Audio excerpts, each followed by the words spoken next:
All right. Well, welcome to Pediatrics Grand Rounds. Today we're going to be hearing from Dr. Cantey. I think all of us know him well. He's professor of pediatrics here at San Antonio, but he completed undergraduate at University of Virginia, then went home to pursue his MD at Medical University of South Carolina. He then completed his pediatrics residency at Johns Hopkins in Baltimore, Maryland. And then, as we all also know very well, he completed two separate fellowships at UT Southwestern in Dallas, one in pediatric infectious disease and the other in neonatal perinatal medicine.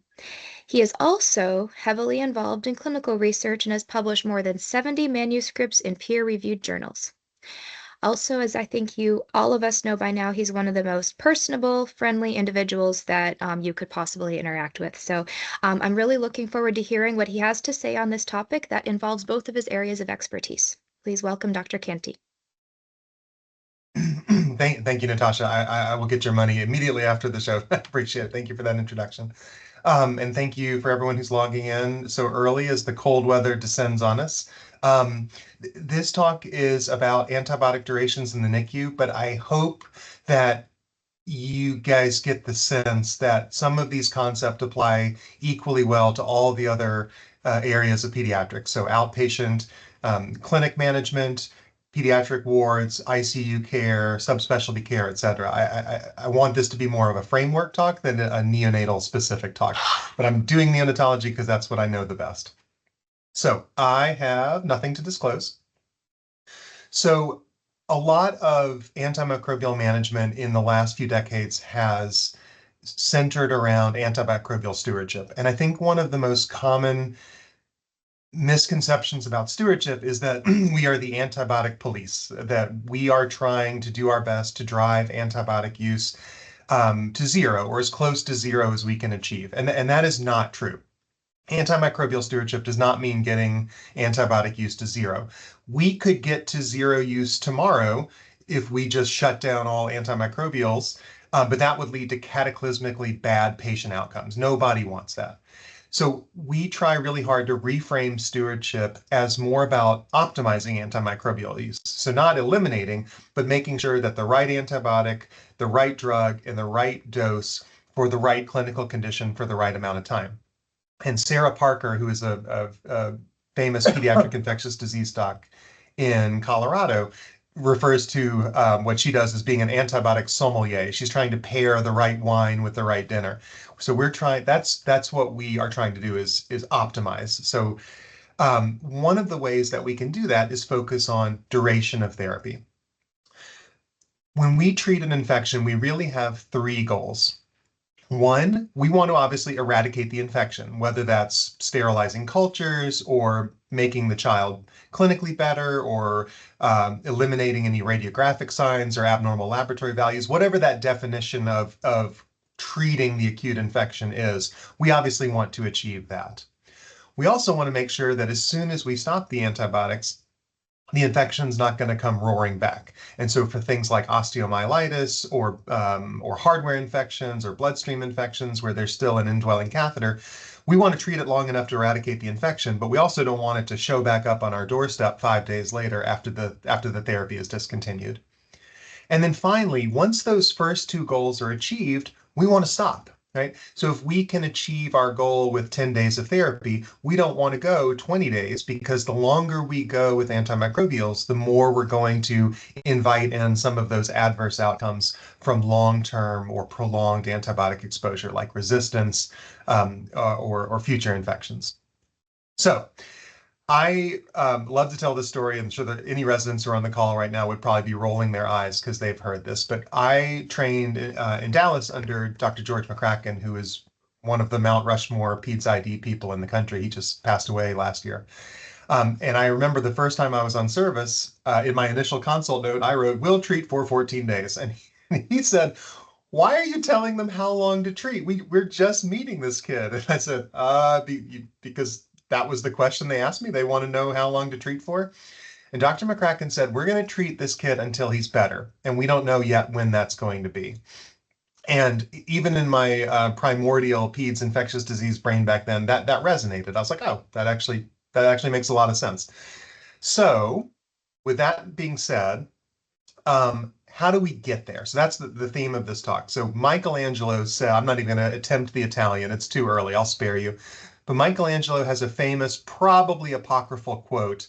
A lot of what Michelangelo said, like Mark Twain and Aristotle, he may or may not have said, but he certainly expressed this theme in letters to contemporaries that have survived to this point.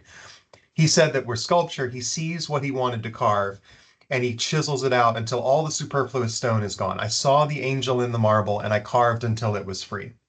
So, how can we do that with antimicrobials? How can we take away every little bit of therapy that's unnecessary, too much, prolonged, and just leave the optimal duration to achieve those three goals that we talked about? How do we find what that is safely? So, we're going to talk about empiric therapy. We're going to talk about definitive therapy when we actually know what we're treating. And then I'm just going to spend a few minutes at the end talking about how we can design studies as a pediatric field that gets us closer to this optimal duration. So for empiric therapy, obviously we're talking about antibiotics that are administered to infants or to any children for the first day, day and a half, 2 days, while we're waiting on all of our testing results to come back. So we don't yet know whether infection is present or not. We are treating empirically.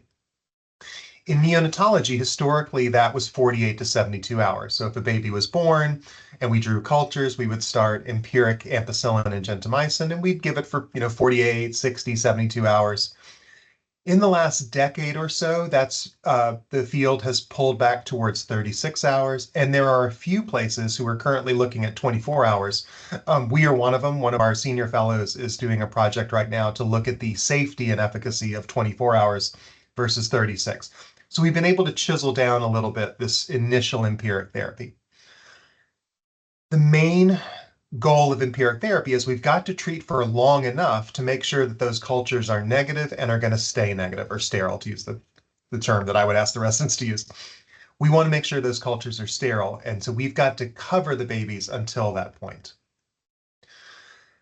The reason it matters is in the nursery setting, these rule out courses are the majority of treatment. So most of our antibiotic use are these 36-hour, 48-hour rule outs.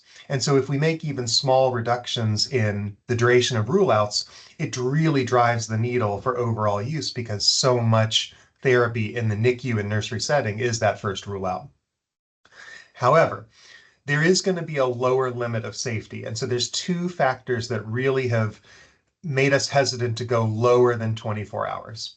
The first of which is the aforementioned time to positivity of cultures. So for early onset infection, the first 3 days of life, as in the nursery and most of the NICU, the median time to positivity is 16 hours. 90% of cultures are going to be positive by 24 hours. 99% are going to be positive by 36 hours. So the need to go 48 or 72 hours to wait on the blood culture really isn't there. But if you go from 36 to 24, there is going to be the occasional baby that has a culture pop up in between there. If you go all the way down to 16 or 12, most of the babies are not going to have their cultures be sufficiently negative yet. And the last thing we want to do is discontinue therapy early just to have the culture pop up as positive a few hours later, and that baby's no longer on antimicrobial therapy. It's obvious, but it needs to be stated up front. There is a limit to how short we can go while we are dependent on blood cultures. And we still are. In the NICU and nursery, there is no other biomarker that adequately predicts whether or not we need to send the blood culture and treat.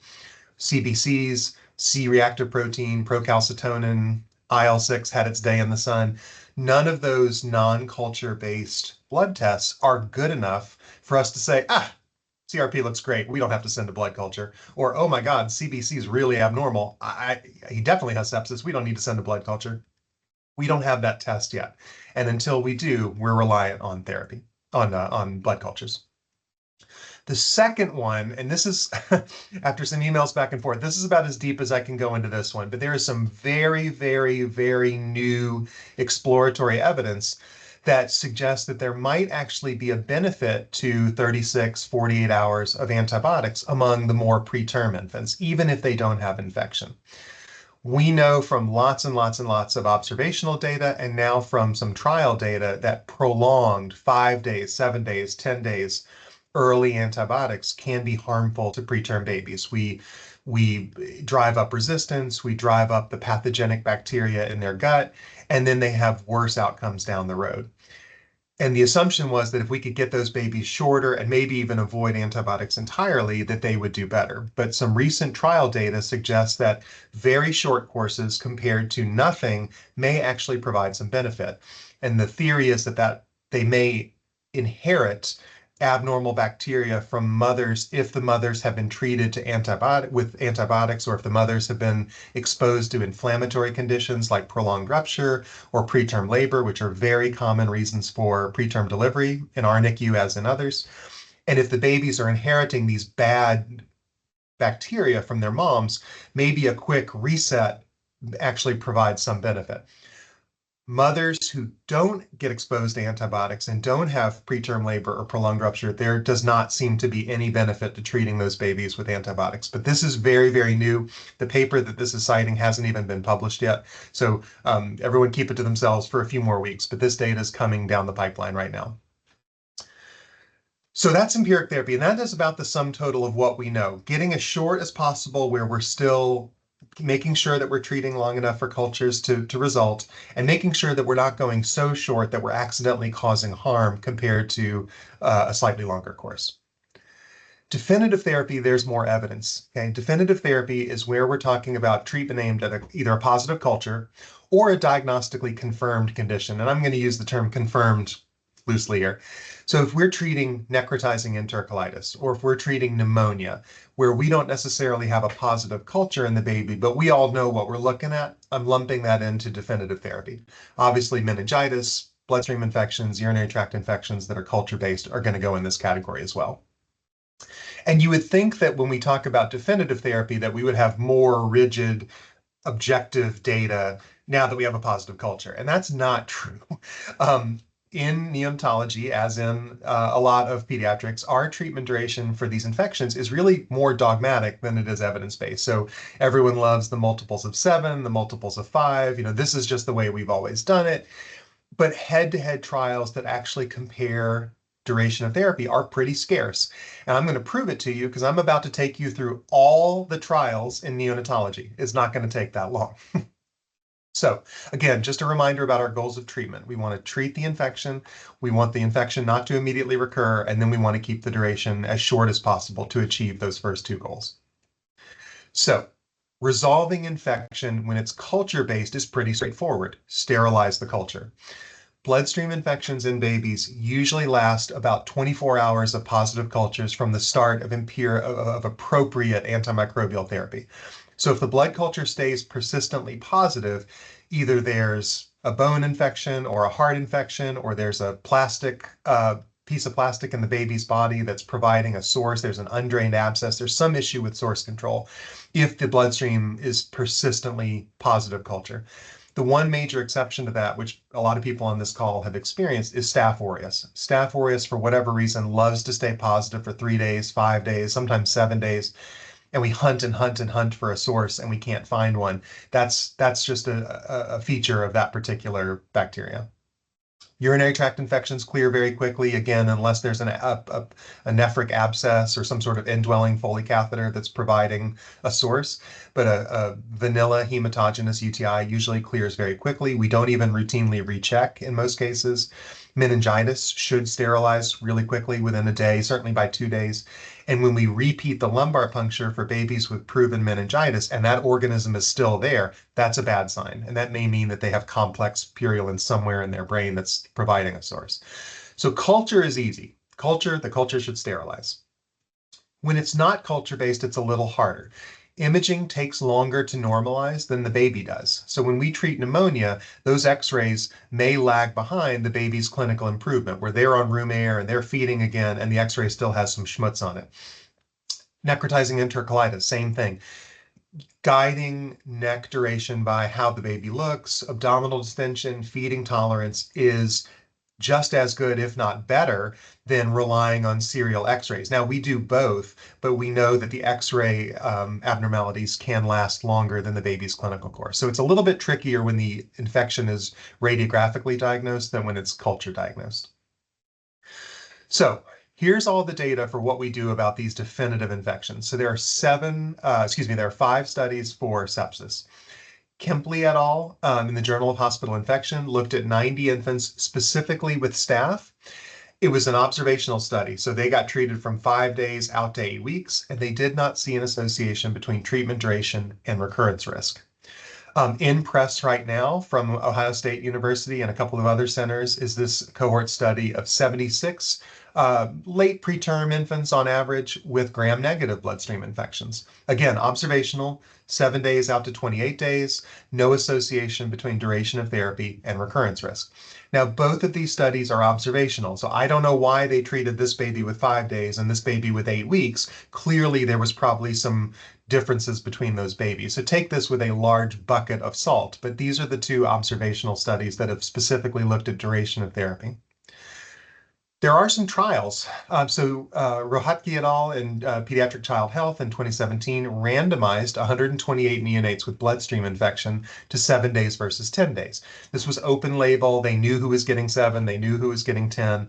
They did not see a difference in outcomes. For Sewell in Peds IDJ just a few years ago, another open label trial of larger babies with gram-negative sepsis, 10 days versus 14 days. No difference in treatment duration and recurrence risk. They did, obviously it wasn't a very big trial, but they did comment that they saw a few more line-associated complications in the group that had the 14 days. They had a little bit of CLABSI, they had a little bit of line displacement, line removal. They had 1 episode of SVT from the line touching the right atrium, and those outcomes grouped were more common in the long group, but 113 babies total. Chadari in Journal of Tropical Pediatrics 20 years ago randomized 69 infants to 7 versus 14 days. And again, found no association between treatment duration and recurrence risk. Very, very small trial. You can make a solid argument that this was not really powered to find those differences. They did have 2 recurrences in the short group. Both of those were line associated, they think. They had 1 recurrence in the long group that was not associated with a central venous catheter. 69 babies 20 years ago, no difference in outcomes. And then more recently, just last year, Dutta et al. Looked at 261 infants who were larger than a kilo at birth.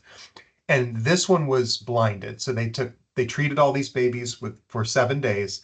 And at 7 days, if the babies looked good, if they had clinically resolved infection, then they randomized to 7 days of placebo versus 7 more days of antibiotics. So this one was truly blinded, a little bit larger study. They did not see any difference between the 7-day group and the 14-day group in terms of outcomes. They did see, again, because many of these babies were term, they did see that the 7-day group got out of the hospital a little sooner.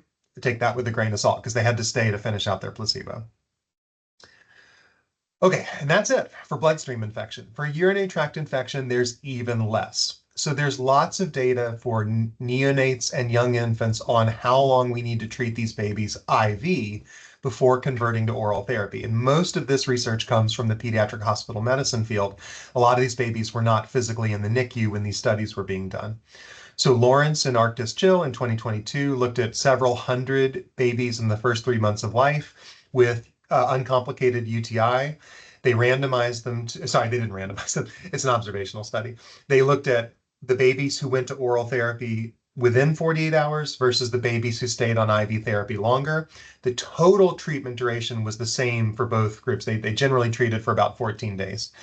They did not see an association between how long the IV treatment was and recurrence risk. Desai in Pediatrics, this is one of the early, not one of the earlier studies, but this one was in Pediatrics. Same thing. They looked at 115 infants with bacteremic UTI, no association between how long they were on IV therapy and their recurrence risk. But again, the total treatment duration was long, was 2 weeks. There is very, very little data on total treatment duration and outcomes, recurrent risk or treatment eradication. Marsh in Hospital Pediatrics in 2020 looked at 112 truly neonates. So these were all in the first month of life. And they looked at different durations. So this was 7 days out to 14 days was the interquartile range. The median was 10. They also, in this observational study, did not see any association between treatment duration and outcome. It's a theme. They did have one infant with treatment failure who got a long treatment course. He got an immediate recurrence. No one really knew why. Again, one baby out of 112. There are no randomized trials of total duration for UTI for neonates, which the first time I ever did a presentation on this topic, I was like, that can't possibly be true. And I went down the PubMed rabbit hole. And then again last night, as I was finalizing these slides, I'm like, is that still true? Nope, there are no randomized trials of total duration of therapy for neonatal UTI. Meningitis. So there's very little here as well, as you can imagine. Like if we haven't been brave enough to tackle UTI, we have not been brave enough to tackle meningitis. One of the largest studies for pediatric meningitis that gets cited a lot is Molyneux from Lancet 15 years ago, where they looked at over 1,000 2-month-olds all the way out to 12-year-olds, so pre-teens, but they excluded the neonatal period. If they had vanilla community-acquired meningitis, usually meningococcus or pneumococcus, um, they gave them 5 days of therapy. And if these kids were looking good at 5 days, then they randomized to 5 more days of placebo or 5 more days of ceftriaxone. And that study showed no difference in outcomes. And that was the study that really anchored shorter treatment duration, specifically for meningococcal meningitis in pediatrics. And this has been shown in adults a lot too. You don't need a prolonged treatment course with pneumococcal or meningococcal meningitis that's otherwise uncomplicated. These kids are obviously not neonates. So here's the neonatal data. This one study from the Journal of Tropical Pediatrics in 2015. It was in New Delhi, India. They randomized 70 babies with culture-proven meningitis to 10 days versus 14 days, and they looked at 28-day outcomes, so treatment failure or recurrence at 28 days. They had 5 babies with treatment failure in the 14-day group. They had 1 baby with treatment failure in the 10-day group. They only had 70 kids, so that was not statistically significant. So there was no difference in outcomes between 10 and 14 days. That is the sum total of our knowledge about duration for meningitis in neonatology. They were extremely brave to pull that study off. They did not find a difference. Okay, pneumonia. Pneumonia is even harder, okay, because neonatal pneumonia is very, very challenging for us to diagnose with certainty. Most of our infants, just like older kids, most of our infants with pneumonia are going to have sterile blood cultures. And as everybody knows, in the NICU, a lot of things look like pneumonia. So on the left there, the top box is a picture of a baby with respiratory distress syndrome or surfactant deficiency, and the bottom picture is a kid with pneumonia. Maybe. They look exactly the same. And even the radiologist will say, granular opacifications consistent with surfactant deficiency cannot exclude pneumonia. Yes, got it. We very, very rarely ask for or desire bronchoscopy. I think the risk of that procedure probably outweighs the benefit. And if we swab the upper airway, if we get endotracheal tube aspirates or oropharyngeal suction, everything above the carina is not sterile. So we grow organisms. Microlab will tell us mixed respiratory flora and leave it to us to work it out. So pneumonia is hard. But ironically, we probably have some of the best data for pneumonia. So Mather, yes, same Mather. Mather et al. In 2018 looked at a randomized controlled trial of 4 days versus 7 days for neonatal pneumonia. And they found that in these term babies, 4 days and 7 days had complete success. That was plenty for both of them. Now, again, some of those babies may not have had pneumonia in the first place. They may have had RDS or TTN where they're going to get better with or without antibiotics. But in these 70 babies who were labeled as pneumonia, they all got better with 4 days or 7 days. In the United States, a similar study from Bill Engel up in Dallas, 73 babies, if they were term and they looked good at 48 hours, there was no difference in outcome between 4 days and 7 days. But when that same group repeated the study a few years later and they looked at 2 days versus 4 days, they actually did see treatment failure with 2-day therapy. And they stopped that study early, which is why there's only 26 babies included. So 7 days and 4 days seem to be the same, but 4 days versus 2 days, they started to see a difference. So this is a good example, and we're going to talk about this more in a few minutes, a good example of very cautiously sort of finding your way towards that optimal duration without risking patient safety any more than minimally. Necrotizing enterocolitis. I will not bury the lead. There are no randomized control trials for duration of therapy for NEC. 0. There are 3 trials that look at what medicines we should use, and generally those studies have shown that either no difference, or if you include anaerobic therapy, which we all do these days, so these studies are never going to get repeated. But if you include clindamycin or Zosyn and you include anaerobic therapy, you get a higher rate of survival, but you also get more strictures, which I've always interpreted as some of those babies who would have passed away are now surviving with strictures, but that's not necessarily what's happening. But that's it. 3 trials looking at drug selection, 0 trials looking at duration. Barring any trial data, what's everybody doing? So surveying neonatologists around the country paints this picture. So for a maybe that's neck, maybe it's not, a neck rule out, usually we'll go 2 days, 3 days, and if the blood cultures are sterile and the baby looks better, we'll stop. Once they have proven neck, meaning they have pneumatosis or other specific radiographic features of necrotizing enterocolitis, people are generally going somewhere between 5 and 10. And if they're a little bit more distended, or maybe they have some blood in their stool, maybe we'll go longer. If it's just pneumatosis, maybe we'll go shorter. But it's very hand wavy and very vague. If it's surgical neck, meaning bowel perforation, or impending bowel perforation, we'll go longer. Again, conceptually, it makes sense, but not driven by a lot of trial data. Interestingly, there's not really any evidence to support that within the same stage of neck that shorter or longer treatment differences seems to make a difference in terms of outcome or recurrence risk. This has actually been shown in the surgical data, but it's backed up by some of the observational neonatology studies as well. So does it really matter if we do 5 days versus 7 days for stage 2 neck? Maybe not. We really don't have a tremendous amount of evidence in this particular area. Okay, so empiric therapy and definitive therapy, you guys are now fully up to speed with the entire neonatology division. You know every study that's out there. It took 15 minutes. So how do we get to the optimal duration? So with this graph, with benefit being on the y-axis and the length of therapy being on the x-axis, we know for every infection in every baby, there's going to be a duration that's too short. It's not going to be long enough to eradicate the germs. It's not going to be long enough to prevent recurrence. But we also know that if we leave them on for months and months and months and months, we're going to no longer be reaping any benefit, and we're going to be accumulating antimicrobial side effects, drug toxicity, resistance, cost, length of stay, etc.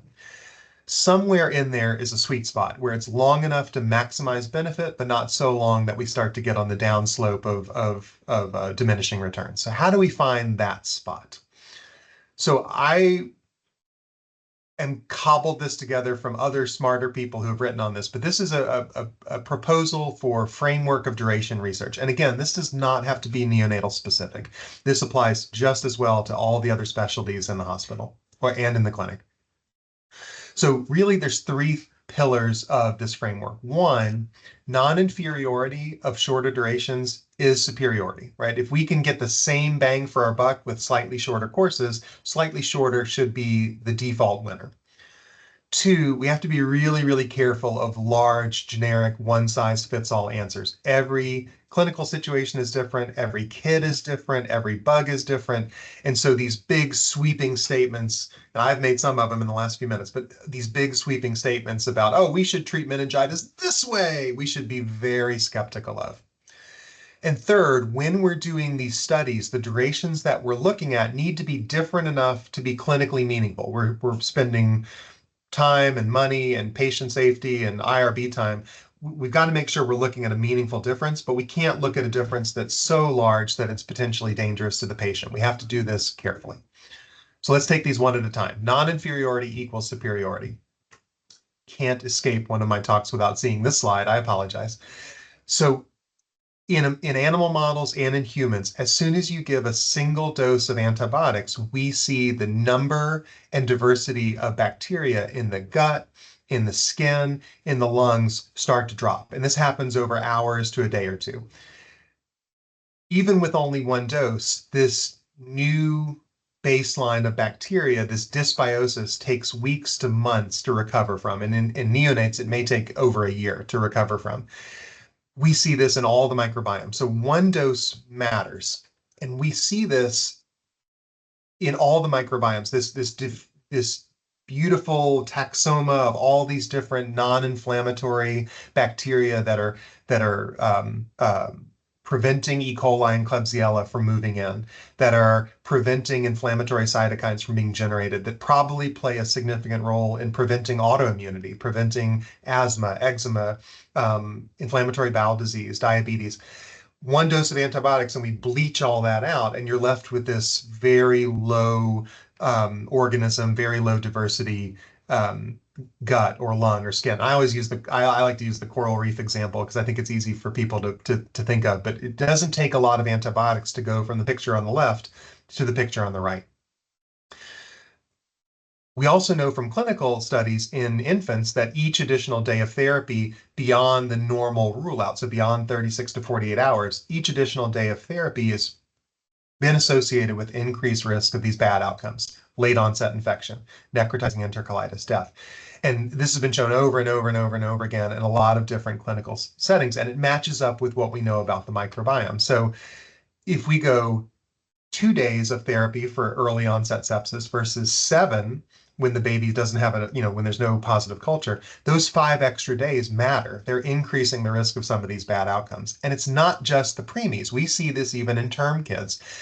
All of these things, yeast infections, drug resistance, atopic disease, these things are rare in term kids, but the relative risk is the same. So maybe we have to treat 100 babies to see it in a term kid as opposed to only 10 babies in a preterm baby. But the data is very clear that each additional day matters. The primary risk for all the bad stuff on this slide is how long these babies were exposed. I'm beating a dead horse at this point, but we want to achieve our goals in the minimum amount of therapy. Resistance, same thing. So this is a human study that was published in Nature a few years ago. And you can see down on the x-axis, those are days of antimicrobial therapy. And on the y-axis is basically concentration of bacteria. These babies got 4 days of an aminoglycoside, and you can see that everything plummets in the first 12 hours. But then while the baby is still on aminoglycoside, either I think it was streptomycin or gentamicin in this particular study, the anaerobes are coming back, and then the aerobes start to come back. I promise you, if they're coming back while the baby's still on therapy, they are now newly resistant to that aminoglycoside. And it took less than 24 hours for them to start to recover with their new resistance genes. So duration matters. So if we can achieve the same outcome with a shorter course as we can with a longer course, the ties should always go to the shorter duration. Just like in pro football, ties go to the receiver, except in this case. Apologies to the Bills fans. So, okay, secondly, we've got to be careful of these large, super generalizable studies because they may not be. They may not be as generalizable to us. The most famous duration study that exists right now is the BALANCE study. This was published in the New England Journal of Medicine, not last year, 2 years ago, in 2024. They looked at over 3,600 adults in any ICU setting with any positive blood culture, and they randomized them to 7 days versus 14 days. And they built it that way to be as generalizable as possible. So they took all comers, neuro ICU, medical ICU, surgical ICU, CLABSI, bloodstream infection associated with kidney disease, right? They took them all. And what they found was that there was no difference in 30-day outcomes between 7 days of therapy and 14 days of therapy, which is great. That is a very big, very generalizable study, and it points in the same direction that a lot of the other data does. But especially in pediatrics and especially in neonatology, these host factors matter. A teenager on the oncology ward is not going to be the same as an 11-year-old in cystic fibrosis clinic, is not going to be the same as a 3-week-old, 24-weeker in the NICU. So I don't know, trials are always going to try to maximize their generalizability, but I don't necessarily know that our specialties need to err on the side of generalizability. I don't know what the right answer is, but I'll ask you, those of you who are on the call right now, which would you rather have? Would you rather have 1,000 baby trial of 3 versus 7 days for UTI? Or would you take those 1,000 babies and break them up into 4 different trials? One for micropreemies, one for term kids, one that just looks specifically at E. coli and Klebsiella, and maybe one that looks specifically at kids who are in the NICU and have renal ultrasound or VCUG abnormalities.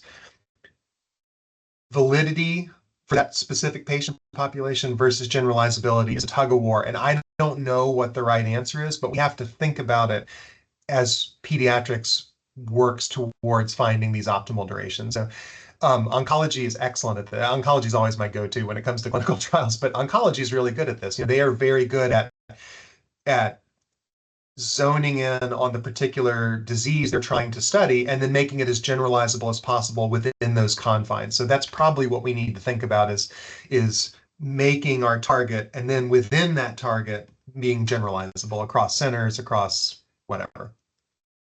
Okay, thirdly, and well, not most importantly, but thirdly, durations have to be big enough to be meaningful, but not so different as to be dangerous. And just to give you an example, obviously they have to be adequately powered. Some of the studies that have already happened that we whipped through when we were talking about bloodstream infections are interesting, but if you're only enrolling 60 kids and you're looking for these relatively rare outcomes like treatment failure or recurrence, no difference between groups is not really going to move the needle. So we've got to have trials that include enough kids where we feel comfortable about the safety results.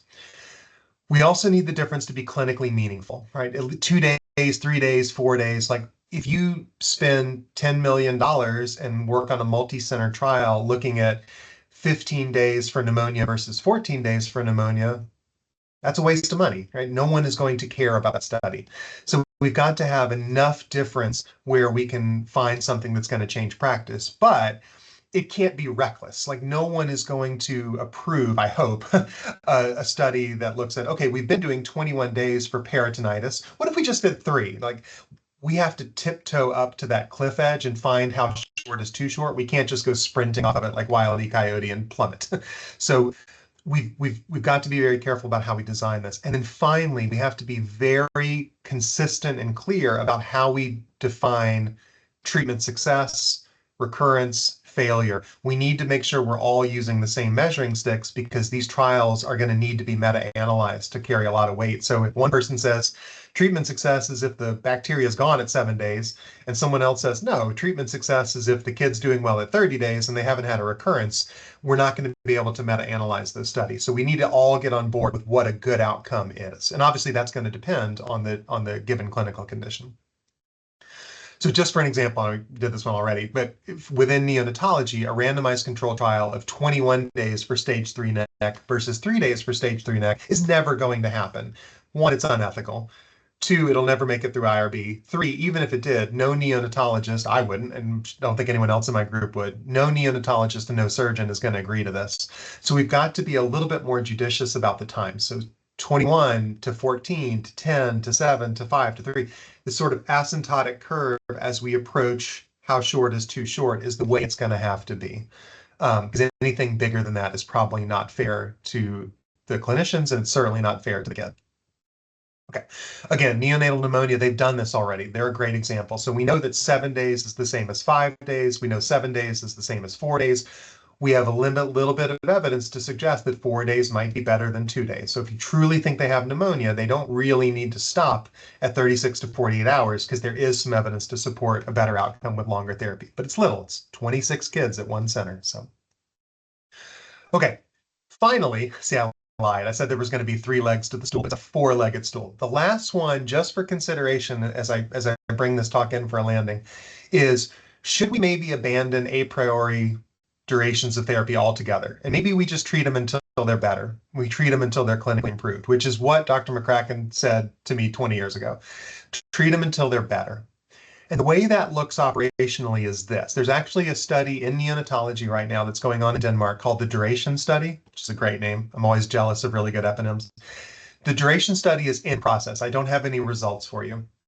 But they're looking for 488 term or late preterm babies with, pardon my eye roll, they're looking for suspected early onset sepsis, but sterile blood cultures. So they're looking for culture negative sepsis, which whatever, it's a distinct clinical picture. They're tackling it. I'm happy for them. But instead of looking at specific durations, what they're going to do is they're randomizing these kids 1-to-1 versus standard of care, which I think for them is 10 to 14 days.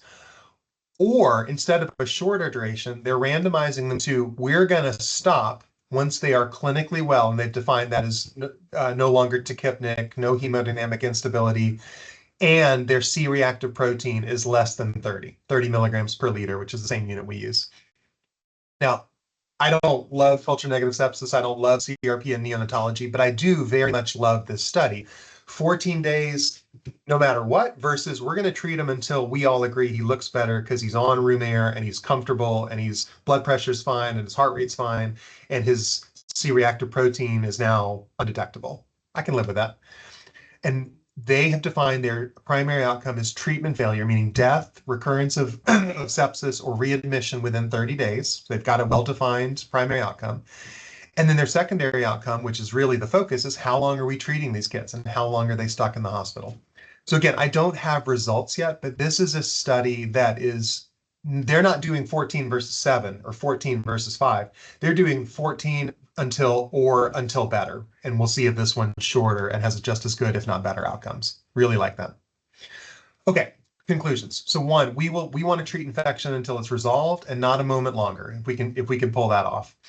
No trial in neonatology has shown superiority of a longer treatment compared with a shorter treatment, but there is a theoretical lower limit that is too short. And we've kind of seen this with pneumonia. We will eventually find this with other infections. We'll find it with bloodstream infection. We'll find it with meningitis once we put on our big boy pants and get brave enough. So we have to tiptoe up to that point. We can't go crashing into the duration that's too short. That's not fair. We've got to do careful stepwise clinical trials to find that lower limit that is too short. And then individualized therapy that ends when patient-specific goals are reached is probably better than one-size-fits-all durations for these given conditions. To pull that off, we have to be very meticulous with our study design. We have to be very clear about what's better, what's a bad outcome, what's failure. We have to all be on the same page. But if we can pull that off, tailoring therapy to the individual is probably our winner. And once again, I'm going to cite oncology. How long is chemotherapy going to be for my child with leukemia? We don't know yet. We're going to see how they go through this, and we're going to end when we've achieved specific goals for your kiddo. Right. Thank you guys so much. I appreciate you listening. I tried to leave us about 10 or 15 minutes before faculty meeting for questions. I appreciate you guys being here. Everybody stay warm and safe this weekend.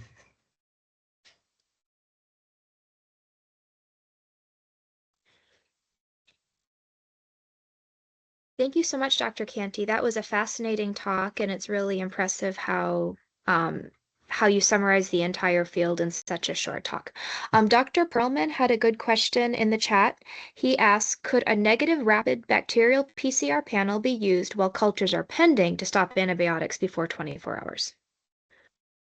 Jeremy's a good question. I think the molecular era that we're entering, and I say we, I think hospital medicine is spearheading this one as much as anybody. It has its blessings and its curses. The advantage is, yes, it would be super fast. They're very, very sensitive, as we know. So if we could develop a rapid multiplex bloodstream PCR that says, yep, there's definitely none of all these bacteria that you were worried about, then that might be something that would forego the need for culture. So a negative molecular test would be handy once we have it. Right now, the molecular tests that the microlab runs, they're only running on positive cultures. So we get once the blood culture is positive for gram-negative rods or whatever, we get what it is and are there any resistance genes really quickly, but they have to still wait for the culture to grow. But I think Jeremy's question is, once we can run that on direct patient samples, yes, that'll be super fast. The downside is those molecular tests pick up DNA. So it'll pick up dead bacteria just as easily as it will live bacteria. So in neonatology or in newborn medicine, if mom has choreo, mom gets amp and gent, delivers the baby's blood culture is sterile. But there was some GBS or E. coli in the baby's blood that was killed by mom's antibiotics. The molecular test is going to go, bloop, GBS detected. And we're like, well, lumbar puncture, 10 days of therapy, right? And in the culture days, that kid would have had a sterile culture and would have gone home at 48 hours. So we have to, when molecular testing gets here, we just have to remember how sensitive it is and build that into our workflow. Just like when we swab a kid with RVP, a respiratory viral panel and they've got rhinointero, and we look back in the chart, we're like, oh, they had rhinointero 3 months ago. It looks like it's still there because they're so sensitive. We'll have to be careful. But yes, I do think molecular is going to help us shorten duration safely when they're negative. Daniel, on the topic of antibiotic duration use, can you give your opinion on data on acute otitis media, 5-7 versus 10 days? Um, so full disclosure, it's been a while since I've personally done otitis, and I think it's a good example. Obviously, it's super common. It would be very studyable. This is an example of how we've already started to move towards patient-centered outcomes. So if that particular kid is old enough and healthy enough, we'll even do watchful waiting. I say we, I don't do it anymore, but watchful waiting is an option. So 0 days of therapy can result in the same outcome. If they've got infection that the provider feels like needs to be treated, there's very limited data on how long we need to treat those kids. And I think a study of, amoxicillin for 7 days or 10 days versus amoxicillin until the ear pain is resolved for 48 hours would be very doable and very interesting. And with otitis, pretty clear failure is if within the next month they have otitis in that same year, or heaven forbid, any suppurative complications of otitis, like if they get mastoiditis or epidural abscess, obviously that's going to be very much a treatment failure. So I think those studies are doable, but to my knowledge, that they have not happened yet. Okay, Dr. Meyer asks, has procalcitonin come to neonatology? um, I played the fifth. It has not come to our division. The one that's probably the best, not say best accepted, the ones that is most used in neonatology, obviously CBC with differential has been around for forever, and it gives us a lot of information on other cell lines, so that's never going away. C-reactive protein is probably the one people reach for the most. Its sensitivity and specificity in preemies is about 65-70%, so it's slightly better than a coin toss. I don't love it. I don't think we use a lot of it in our group. We do reach for it sometimes when we know we have an infection that's occult, like a neonatal osteo or a neonatal septic arthritis, and maybe we want to trend something. But from a diagnostic standpoint, I'm not a fan. And no, procalcitonin not really around yet. Now that being said, for any of the, I can't see who else on the call. If there's any residents or fellows on the call, for term babies, those inflammatory markers become better. They're not perfect, but they're better. And certainly for the babies who are presenting to the ER 2, 3, 4, 5, 10 weeks with neonatal fever, procalcitonin and CRP and CBC is a big part of the neonatal fever stratification risk. So I'm not poo-pooing it on older term kids, especially term kids coming in from the community, but in the NICU, its utility is limited. Dr. Perlman had a second question about, he was wondering if you could address other specific cases. He was wondering about sinusitis, osteomyelitis. You kind of already addressed otitis media. Yeah, osteo is a great story. These infections that are generally both either radiographic and or clinically proven. A lot of times with osteo, we have the MRI and we have bone culture, blood culture. So there's not a lot of debate for those. This is a good example of we just need to be rigid about what treatment success is, because it'll take longer for the MRI to normalize than it will for all of the bacteria in the bone to be dead. So in Dr. Perlman and I's career, we've seen it trickle down from, you get do not pass go, do not collect $200. You're coming into the hospital, you're getting a PICC line, you're getting 6 weeks of parenteral therapy because we know that's what it takes to treat this. And then it became, well, maybe we could go to oral and finish out 6 weeks. And then it became, well, maybe we could do oral for 4 weeks. And so we're seeing that inching towards shorter and shorter durations. But there obviously is going to be a duration that's too short and going to lead to recurrence of osteo, which is a horrible outcome for the kid. So I think at the moment, the uncomplicated hematogenous osteo in an otherwise healthy kid, we're kind of down to the 3-4 week range. I think 4 weeks probably the median. If anyone's going to go shorter than that, it should only be in the setting of good surgical drainage and then well-defined clinical trials with a sharp line about what's failure. How do we know that 2 weeks did or didn't work? And again, they said, I'm sitting here doing multiples of 7 instinctually. It doesn't have to be 2 weeks. It can be, we're going to treat you until your pain is gone, your CRP is normal, and you've had at least X number of days of therapy. And whatever day that is, we'll stop. Right? It doesn't have to be a multiple of 7 or a multiple of 5. Dr. My Brooks has a favorite question. infection is neurocysticercosis. Neurocysticercosis in its parasitic form before it calcifies, we treat for 8 days. And I've always wondered where the 8 came from. It's the only one that has this weird even number in the red book. 8 days for neurocysticercosis. Dr. Brooks has a question. I think he has raised his hand. Hey, boss. Or maybe he's just saying hi. Hi.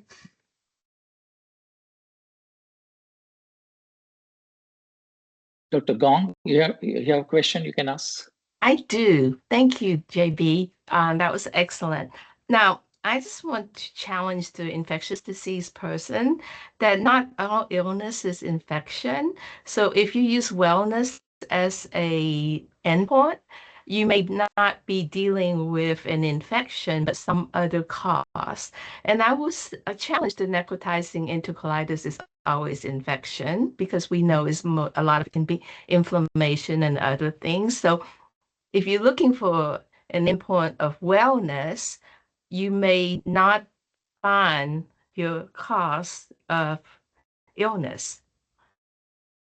Yeah, I 100% agree. And I think that's why pneumonia had so much, why it was so simple. Let me not use the word simple. I think that's why pneumonia was able to peel down the duration of therapy in studies back in the early 2000s for that reason. I think a lot of what we treat as pneumonia, me included, is probably not actually bacterial pneumonia. It's TTN, it's meconium aspiration, it's RDS, it's a little bit of everything, and the contribution of bacteria is minimal, if not zero, in some cases.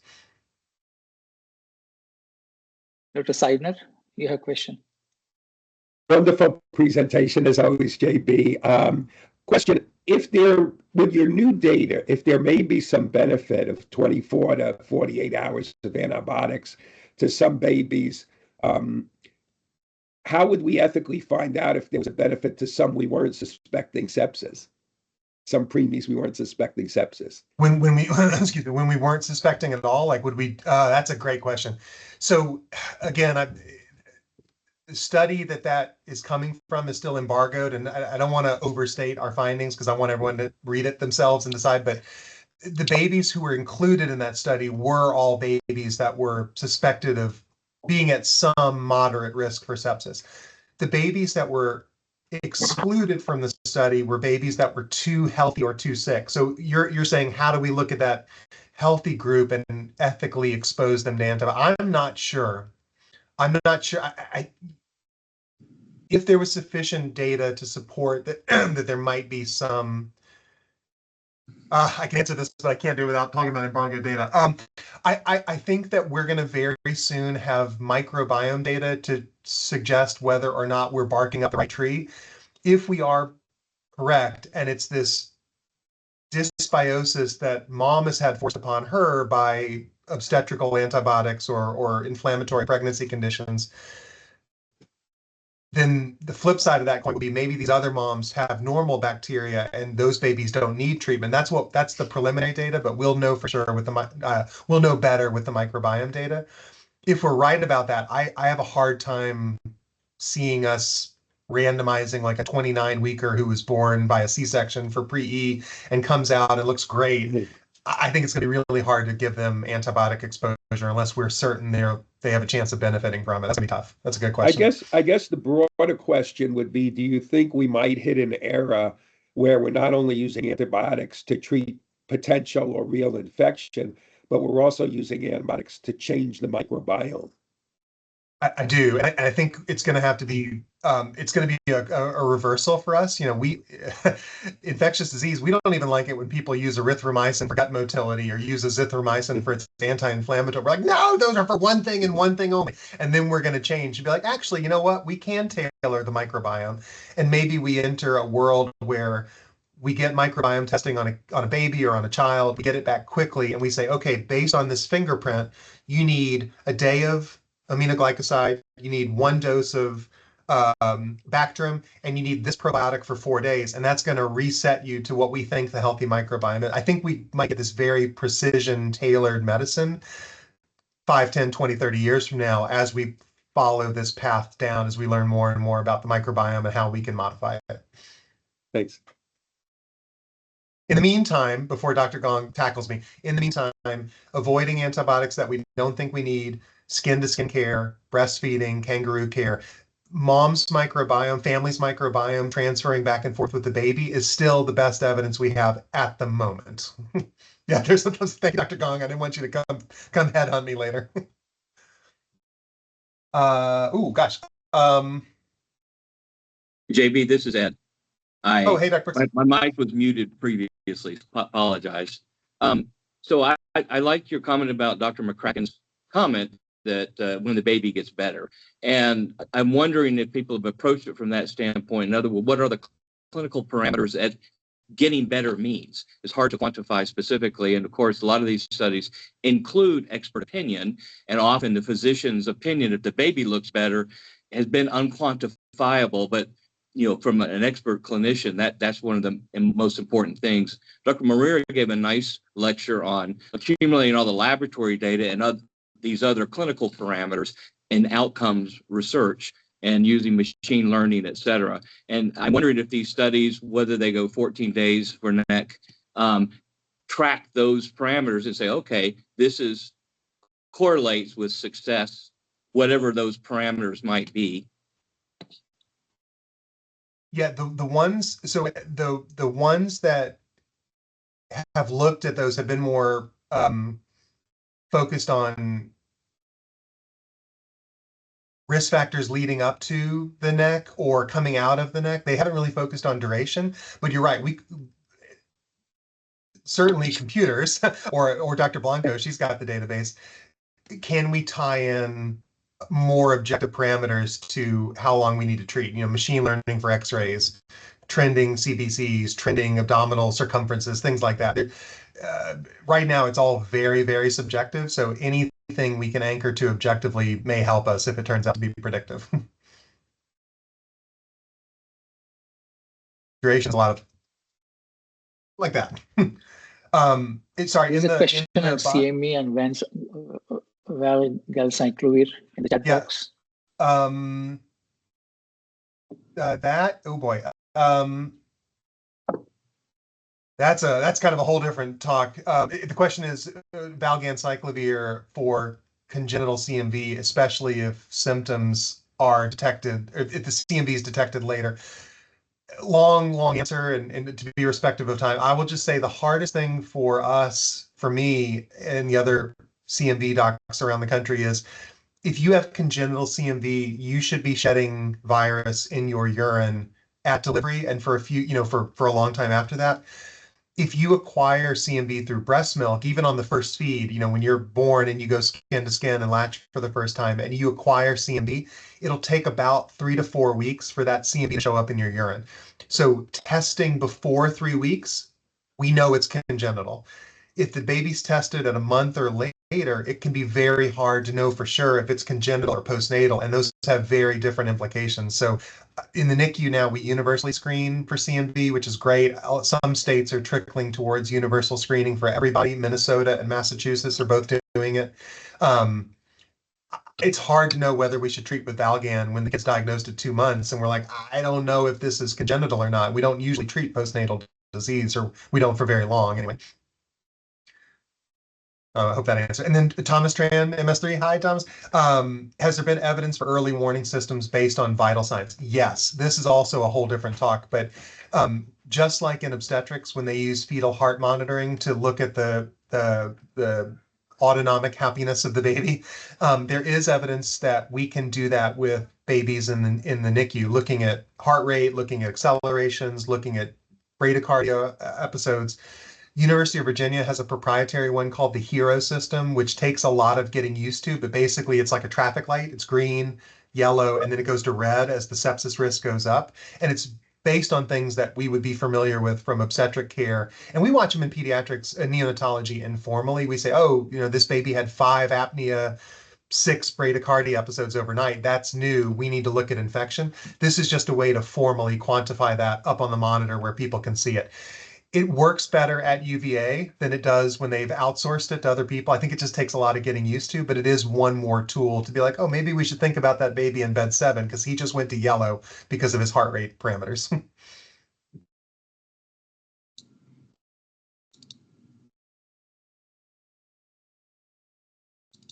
Oh, and sorry, I don't know if we have time. Rachel Pearson. Hi, Rachel.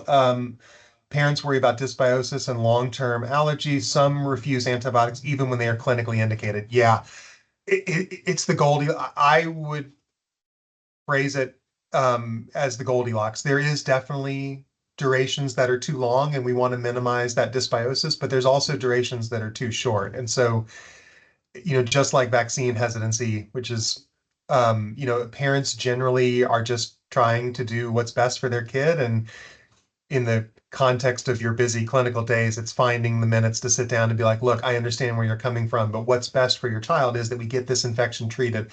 And I promise you, as soon as it's treated and it's safe to stop, we're going to stop because I'm with you on the dysbiosis. We don't want that to happen. But it's been it's been a long time since I've had to sit down in a clinic setting and try to convince anyone of anything. So I have full respect for the people who fight that fight every day because it's no longer me.